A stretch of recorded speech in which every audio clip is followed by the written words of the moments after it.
welcome to the vlog. I know I haven't been talking as much in this vlog, and that is because I have been struggling to read. This book has been interesting and I'm enjoying reading it, but I don't know, my attention span is just not staying on reading. I don't know, I just don't feel like reading right now. So I started this book being Just Like Home by Sarah Gailey.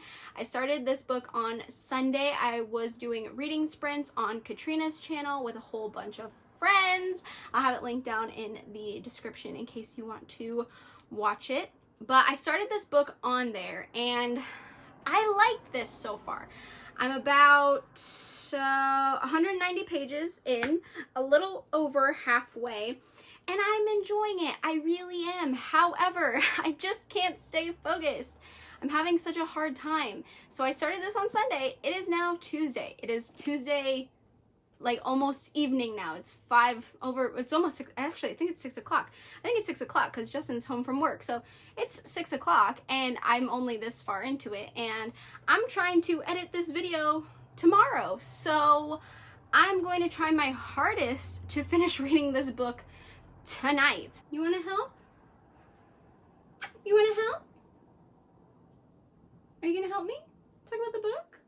What do you want to talk about? Well, we now have a guest. I don't even know if you can actually see me or you're just seeing her, but anyways, I'm having trouble reading and I don't know what it is, but I know it's August. I'm hoping that I'll be more interested in reading here in the next few days. I feel like the first book of the month is always kind of a struggle for me, especially if I read a lot the month before. It's like I get this little weird, I need a little break, you know? So the first book of the month is always the hardest for me to get through, and then after that I always kind of power through and I'm like reading a lot. So I'm hoping that this book is just kind of a struggle because it's the first one of the month, but so far I'm enjoying the book. It's a mix between supernatural and like real human evil. I'll give you a little plot description. This is about the main character, Vera, who has gone back home to her childhood home because her mom is dying and she's come home to take care of the house. So after her mom dies, you know, they can sell it or do whatever to it. So she's there to clean up and get things sorted. Her dad was a serial killer and she's now finding these little pieces of notes or like pieces of paper with some things on them hidden around the house. She's found like I think two notes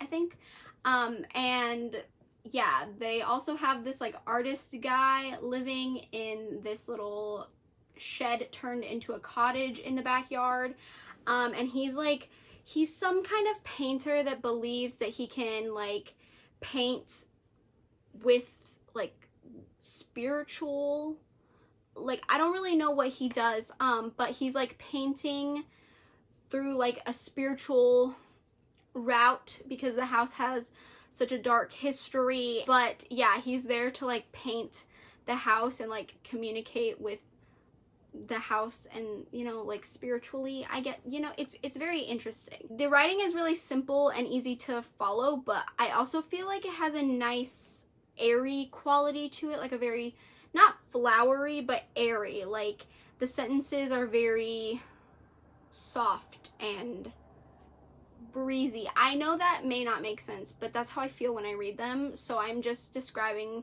them to you how they feel when I read them. So I hope that makes sense. This is my first book by the author. I believe this author also wrote The Echo Wife, which I never read.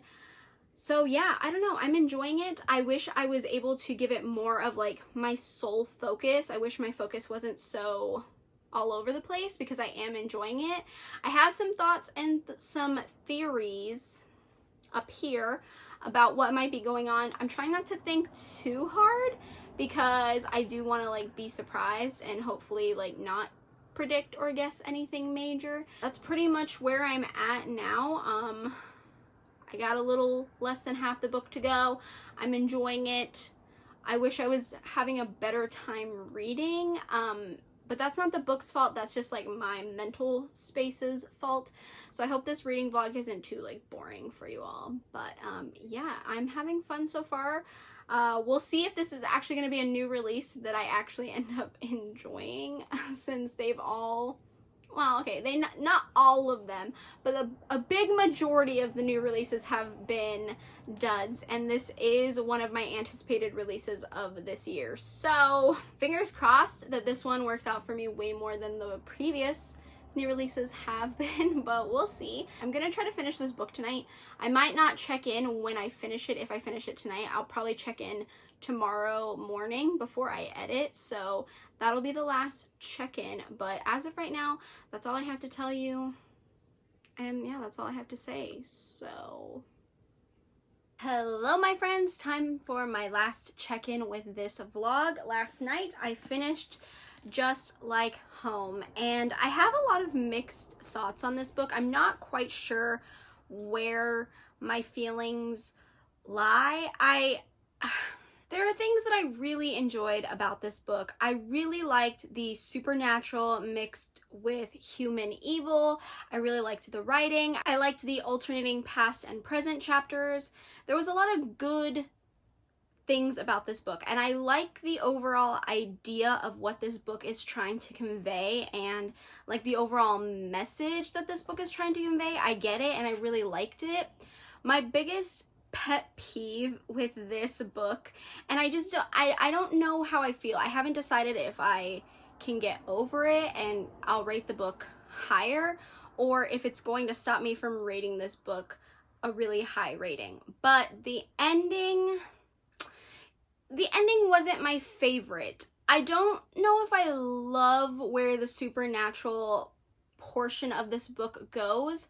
For the most part, I really like it, and I don't mind it, but there's just one thing in particular about this supernatural part that I don't love. I can't tell you what it is because that's too much like spoilery-ness. I wouldn't have wanted it to end up like that in my personal opinion, so I'm not sure how I feel about that. And two, I did kind of predict a bit of this ending, and I don't mean the full ending, but it was kind of easy after you'd been reading for a bit and you kind of got to know the characters. You got to know Vera, the main character, a little bit more. It was kind of easy to see what the overall ending was going to be. I thought that was pretty predictable. I don't dislike that. I don't mind that it was predictable. Like I said, I don't know, that part didn't really get me. It was just the supernatural aspect that I'm not sure if I loved. My level of like of this book, I'm not really sure. I feel like this is going to be one of those books where I think about all August long, and then I finally figure out how I want to rate it at the very end of the month because I'm just so unsure. If I had to put a star rating to this book right now,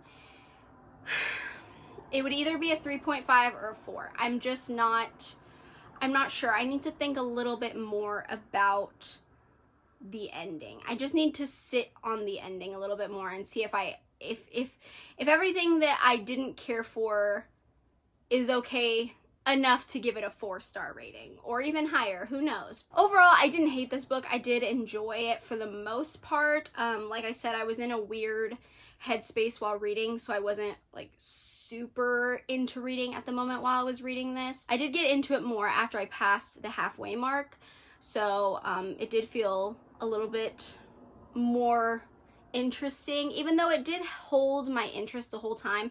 But the last half really was more interesting in my opinion because you could see things were coming together and I just didn't know where exactly it was going. So I was a lot more interested to see how it was all going to play out. It kept me on my toes. It definitely surprised me, and I wasn't expecting a lot of it. Just that one little bit that I thought was pretty predictable. But yeah, I don't think this is a bad new release. Is it a 5-star, the best new release I've read this year?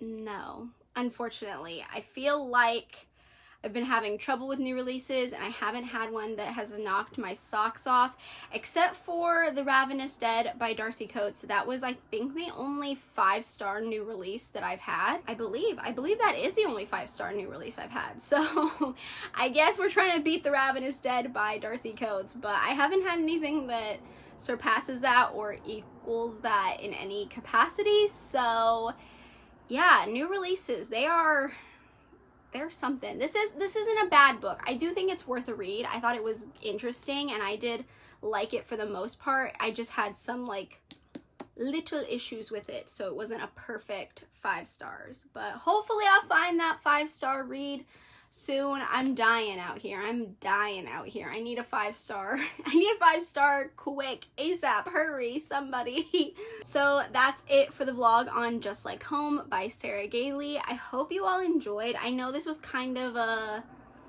meh reading vlog. I know, I'm sorry. I think I just had like an off few days with reading. But yeah, I mean, I had fun reading this book and sharing my thoughts with you. Hopefully someone finds this vlog helpful, this review helpful if you've been thinking about this book. If you've already read it, let me know in the comments down below what you thought about it.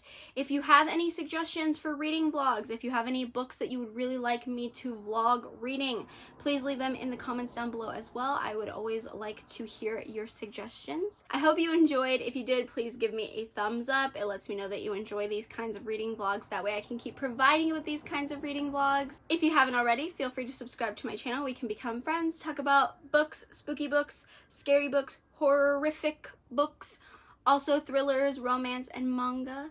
And I hope you are having a great day, night, afternoon, evening, morning, wherever you are, and I will see you in my next video. Bye.